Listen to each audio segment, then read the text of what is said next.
RTI हे नाव आपण सगळ्यांनीच ऐकलंय. पण ही नक्की काय ताकद आहे आपल्या हातात? माहितीचा अधिकार कायदा म्हणजे सरकारला थेट प्रश्न विचारण्याची, त्यांच्या कामात पारदर्शकता आणण्याची एक जबरदस्त शक्ती. चला, आज याच शक्तीबद्दल आणि त्यातल्या एका महत्त्वाच्या कुलपाबद्दल बोलूया. कधी असं झालंय का की आपण RTI अर्ज केला आणि उत्तर काय आलं? माफ करा, ही वैयक्तिक माहिती आहे, देता येणार नाही. खूप कॉमन अडचण आहे नाही का? पण यावर एक जबरदस्त उपाय आहे आणि तोच आज आपण समजून घेणार आहोत. तर सुरुवात पायापासून करूया. हा माहितीचा अधिकार कायदा जो 2005 साली आला, त्याचा मूळ उद्देश काय होता? अगदी सोपं आहे. सरकारी कामात पारदर्शकता आणि उत्तरदायित्व आणणं. हा कायदा खरं तर आपल्या लोकशाहीचा एक मजबूत स्तंभ आहे. तो कोणत्याही सामान्य नागरिकाला सरकारला जाब विचारण्याची, त्यांच्या कामाची माहिती घेण्याची ताकद देतो. पण माहिती म्हणजे नक्की काय? फक्त कागदपत्र? नाही, अजिबात नाही.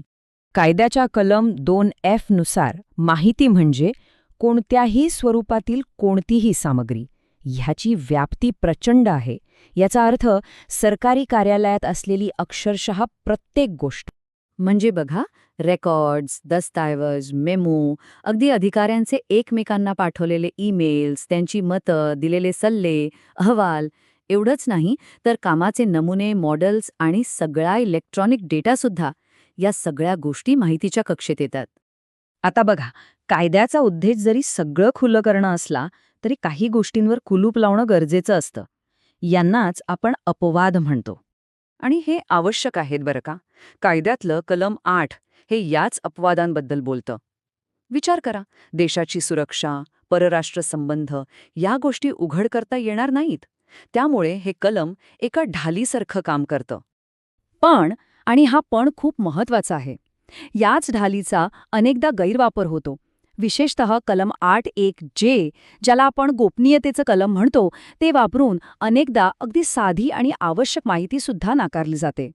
तर मग ही वैयक्तिक माहिती आहे तरी काय, जिचं कारण पुढे करून माहिती नाकारली जाते? चला, ही पळवाट जरा उघडून बघूया. कायद्यात नेमकं काय म्हटलंय ते पाहू. आता मान्य आहे की याची भाषा थोडी क्लिष्ट आहे आणि याच क्लिष्टतेचा फायदा घेऊन अनेकदा अधिकारी सोयीस्कर अर्थ लावतात. पण थांबा, याचा सोपा अर्थ समजून घेऊया. फरक अगदी स्पष्ट आहे.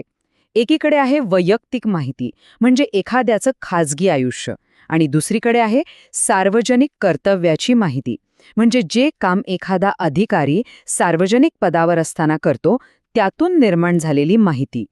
ती त्या पदाला, त्या कामाला लागू होते. खरं तर माहिती अधिकाऱ्याने कोणतीही माहिती नाकारण्याआधी स्वतःला 3 प्रश्न विचारायला हवेत. 1. ही माहिती खरंच वैयक्तिक आहे का? 2. तिचा कोणत्याही सार्वजनिक कामाशी काहीच संबंध नाही का? आणि 3. ही माहिती दिल्याने गोपनीयतेवर आवाजवी आक्रमण होईल का? आता यातली गंमत बघा. दुसऱ्या प्रश्नाचं उत्तर जर नाही असेल, म्हणजे माहितीचा सार्वजनिक कामाशी संबंध असेल, तर खेळ तिथेच संपतो. ती माहिती द्यावीच लागते, गोपनीयतेचा मुद्दा तिथे लागूच होत नाही. मग यावर उपाय काय? माहिती अधिकारी ऐकत नसतील तर? इथेच येते आपली मास्टर की, कायद्याचा सगळ्यात शक्तिशाली भाग. याच कलम 8(1)Jच्या शेवटी एक छोटीशी तरतूद आहे, एक प्रोव्हिजो, जो सगळ्या खेळच बदलून टाकतो. हे आपल्यासारख्या सामान्य नागरिकांसाठी एक गुप्त शस्त्रच आहे. आणि ते काय म्हणतं? ते म्हणतं, परंतु जी माहिती संसदेला किंवा राज्य विधानमंडळाला नाकारता येणार नाही, ती कोणत्याही व्यक्तीला नाकारता येणार नाही. याचा अर्थ किती सोपा आणि किती मोठा आहे बघा. जी माहिती खासदार किंवा आमदार सभागृहात मागू शकतात, तीच माहिती आपल्यापैकी कोणीही मागू शकतं. म्हणजेच अंतिम कसोटी काय आहे? ती आहे संसद चाचणी.